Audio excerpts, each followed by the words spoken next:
जय महादेव। हम सब ये जानते हैं कि अभी अधिक मास चल रहा है और हम सब अधिक मास में धार्मिक कार्य भी कर रहे हैं। और अधिक मास में कौन से धार्मिक कार्य करने चाहिए इसके विषय में भी हम बात करेंगे। किंतु पहले हम ये जानने का प्रयास करते हैं कि अधिक मास आने के पीछे का वैज्ञानिक कारण क्या है। अधिक मास आने के पीछे कौन सी वैज्ञानिक गणना है, इसको हम जानने का पहले प्रयास करते हैं। उसके पश्चात हम अधिक मास में कौन से धार्मिक कार्य करने चाहिए इसके विषय में भी हम बात करेंगे। किंतु पहले हम इसको जानने का प्रयास करते हैं कि अधिक मास आने के पीछे कौन सा वैज्ञानिक कारण है। तो देखिए, चंद्रवर्ष और सौरवर्ष के मध्य में कुछ अंतर होता है। चंद्रवर्ष होता है 354 दिन 8 घंटे और 48 मिनट का, और सौर वर्ष होता है 365 दिन 5 घंटे और 48 मिनट का। और दोनों के मध्य में लगभग 11 दिनों का अंतर होता है। अब इन 11 दिनों का जो अंतर होता है, इसको समाप्त करने के लिए प्रत्येक 2 वर्ष के पश्चात तीसरे वर्ष में एक अधिक मास आता है। तो ये इसका सरल उत्तर है। और यदि अधिक मास नहीं आता है तो ऋतु, त्योहार और मास, इन तीनों का जो सुनिश्चित क्रम है वो सुनिश्चित नहीं रहता है, वो अनिश्चित हो जाता है। तो ये सरल उत्तर है, अधिक मास क्यों आता है इसके पीछे का वैज्ञानिक कारण ये है, इसका ये सरल उत्तर है। किंतु यदि मैं इतना ही कहकर इस वीडियो को समाप्त कर दूं, तो आप इस बात को कैसे जान पाएंगे कि हमारे ऋषि मुनि कितने बड़े वैज्ञानिक थे, कितने बड़े गणित शास्त्री थे। यदि आप इस वैज्ञानिक गणना को गहराई से समझेंगे तो आप ये जान पाएंगे कि हमारे ऋषि मुनि कितने बड़े वैज्ञानिक थे, कितने बड़े गणित शास्त्री थे। और आपको गर्व होगा कि हमारे ऋषि मुनियों का, हमारे पूर्वजों का ज्ञान कितना अगाध था। तो इसलिए हम इस गणना को गहराई में जाकर समझते हैं, और हम ये भी समझते हैं कि हमारे ऋषि मुनि कितने बड़े वैज्ञानिक थे और वो कितने बड़े गणित शास्त्री थे, और उनका ज्ञान कितना अगाध था कि इन्होंने इतनी वैज्ञानिक गणना की रचना की। अब देखिए, इस गणना को गहराई से समझने के लिए हमें पहले चंद्रवर्ष और सौरवर्ष को समझना होगा, और उसको समझने के लिए हमें पहले ज्योतिष की एक सरल बात को समझना होगा। यदि आप ज्योतिष को नहीं जानते फिर भी आप चिंतित मत होइए, हमें बहुत ही सरल बात को समझना है। देखिए, हमारे ऋषि मुनियों ने क्या किया, जो दृश्यमान ब्रह्मांड है, अर्थात ब्रह्मांड जो हमें दिखता है, वो दृश्यमान ब्रह्मांड को उन्होंने 12 राशियों में विभाजित किया। ज्योतिष में 12 राशि होती है। मेष से लेकर मीन तक कुल 12 राशियाँ होती है, और प्रत्येक राशि को 30 अंश प्राप्त होते हैं। तो इस स्वरूप से यदि हम मेष से लेकर मीन तक एक संपूर्ण यात्रा करेंगे, अर्थात मेष राशि से आरंभ करके मीन राशि का संपूर्ण एक चक्र पूर्ण करेंगे, तो 12 गुना 30 अर्थात 360 अंश हो जाएगा। अर्थात हम मेष से आरंभ करके 12 राशियों में भ्रमण करके पुनः मेष में वापस आ गए तो 360 अंश हो जाएंगे। अब देखिए, चंद्रवर्ष इस पर ही आधारित है। अब सबसे पहले हमें यह समझना होगा कि अमावस्या कैसे होती है। अब ज्योतिष में कहा जाता है कि यदि सूर्य और चंद्र दोनों एक ही राशि में हो और एक समान अंश पर हो तब अमावस्या होती है। यदि आप किसी की कुंडली में देखते हैं कि सूर्य और चंद्र, सूर्यदेव और चंद्रदेव एक ही भाव में है, एक ही राशि में है, एक साथ है, तो निश्चित स्वरूप से उसका जन्म अमावस्या के दिन ही हुआ होगा। तो देखिए, अब अमावस्या कब होती है? जब सूर्यदेव और चंद्रदेव एक ही राशि में हो और एक ही अंश पर विराजमान हो, तब अमावस्या होती है। अब यदि आज अमावस्या है तो उसके पश्चात अमावस्या कब होगी, पहले इसको समझना है। तो उसके पश्चात अमावस्या तब होगी जब चंद्रदेव सूर्यदेव के सापेक्ष में 360 अंश की यात्रा करेंगे। अर्थात सापेक्ष का अर्थ है दोनों के बीच में अंतर। उसको मैं समझाता हूँ आपको। यदि सूर्यदेव एक अंश की यात्रा करते हैं तो चंद्रदेव को 361 अंश की यात्रा करनी है। तो दोनों के बीच में अंतर कितना होगा? चंद्रदेव की यात्रा 361 अंश और सूर्यदेव की यात्रा 1 अंश, तो दोनों के बीच में अंतर होगा 361 को हम 361 में से हम 1 को घटाएंगे तो 360 अंश हो जाएगा। तो इस स्वरूप से चंद्रदेव जब सूर्यदेव के सापेक्ष में 360 अंश की यात्रा करते हैं तो पुनः अमावस्या आ जाती है। अब इसको हम समझते हैं। हमने इतना समझा कि चंद्रदेव सूर्यदेव की सापेक्ष में 360 अंश की यात्रा करते हैं, तो फिर से पुनः अमावस्या आती है।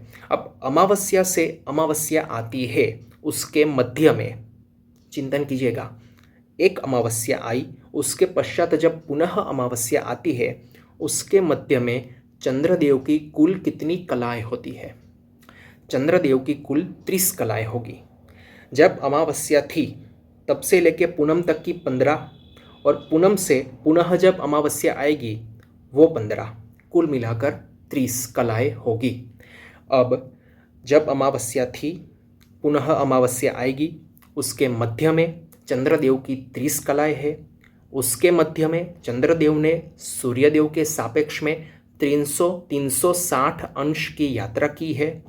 अर्थात चंद्रदेव जब सूर्यदेव की सापेक्ष में 360 अंश की यात्रा करते हैं तब उनकी 30 कलाएं होती है।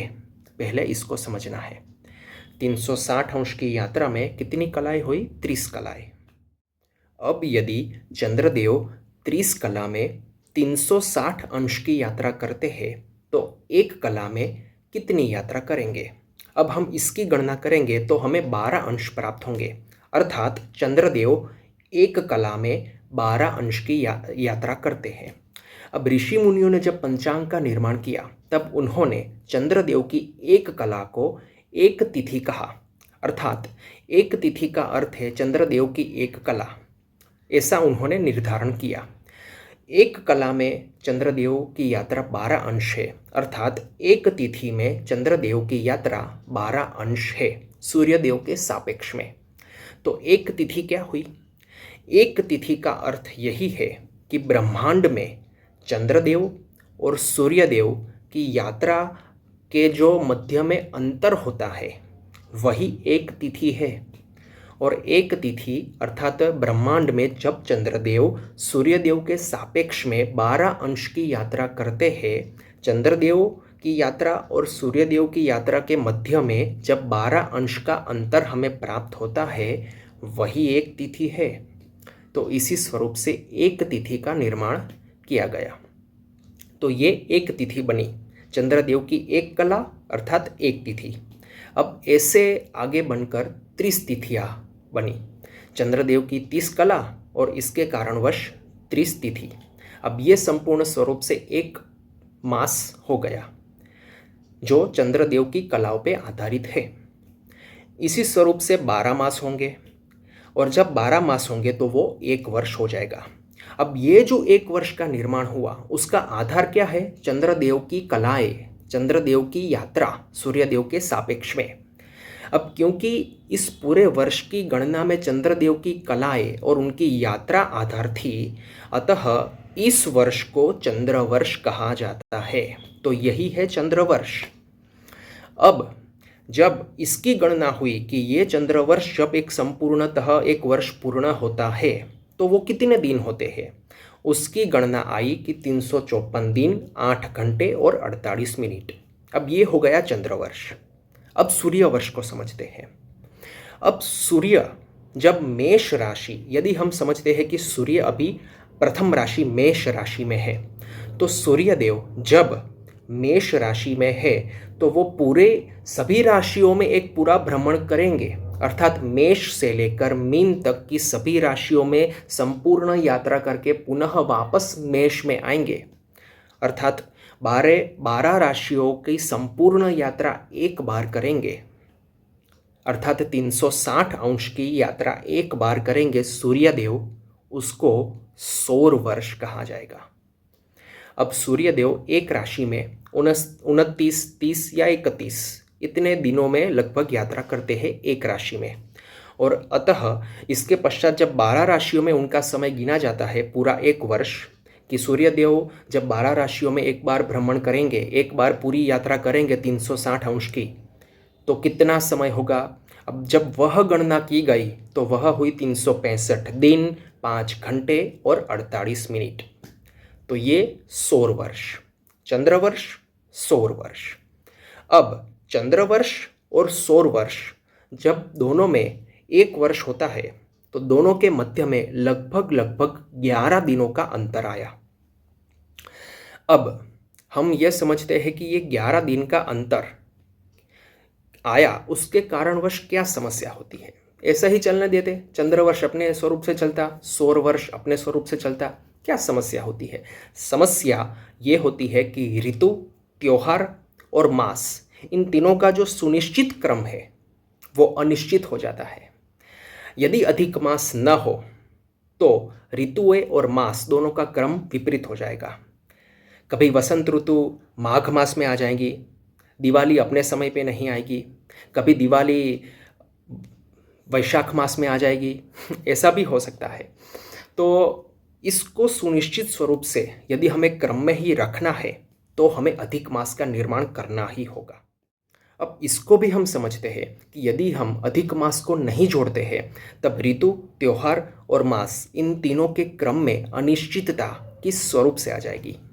अब देखिए, ध्यान से समझिएगा, हमारा जो पूरा समय है वो मूलतः हम ऐसा कह सकते हैं कि ऋतुओं पर आधारित है। भारत की 6 ऋतु है, वसंत, ग्रीष्म, वर्षा, शरद, हेमंत और शिशिर।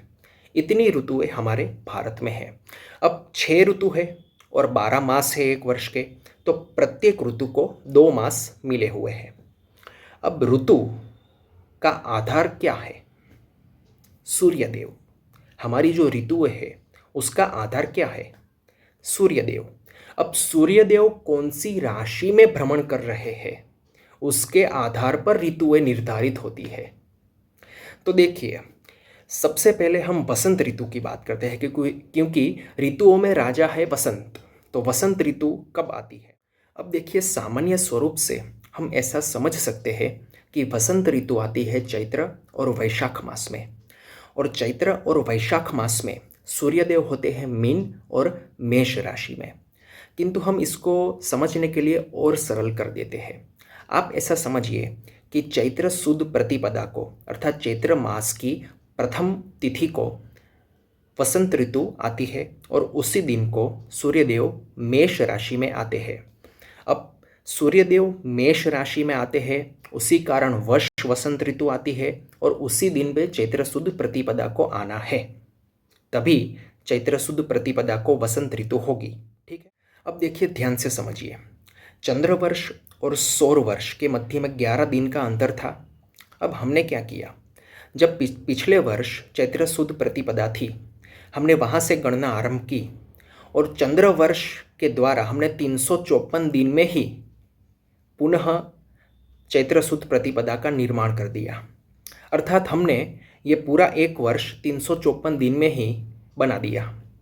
अब हम 354 दिन में ही पुनः एक बार चैत्र सुद प्रतिपदा पे आ गए, किंतु सूर्यदेव मेष राशि में नहीं आए, क्योंकि सूर्यदेव तो 11 दिन पीछे चल रहे हैं।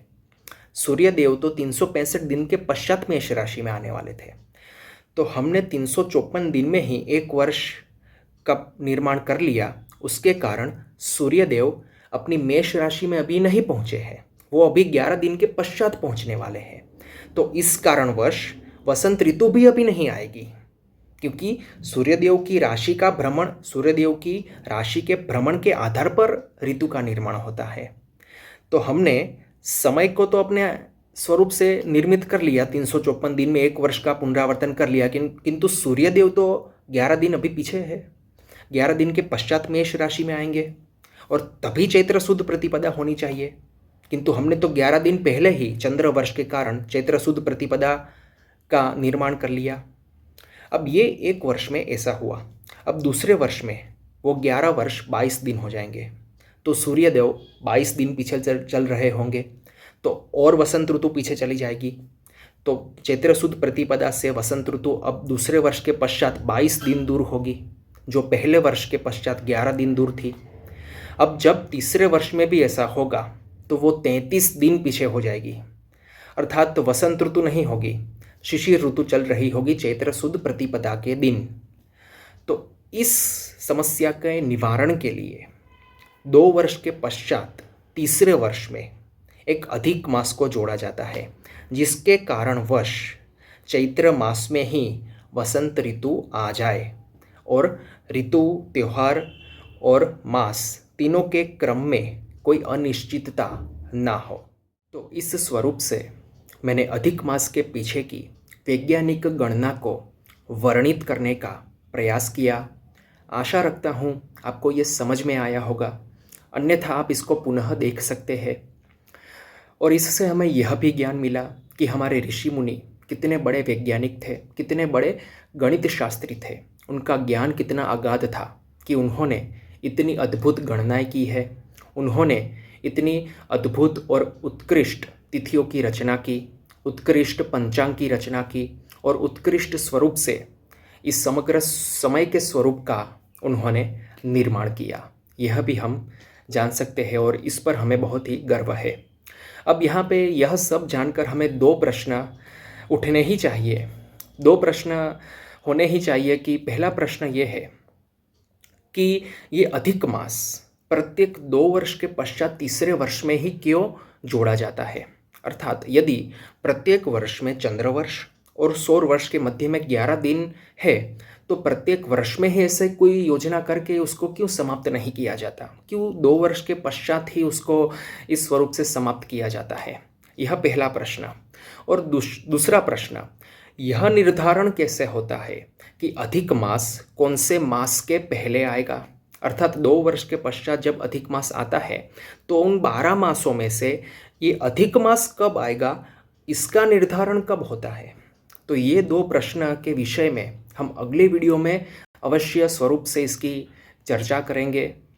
तब तक आप इतना स्मरण रखिए, हर हर महादेव।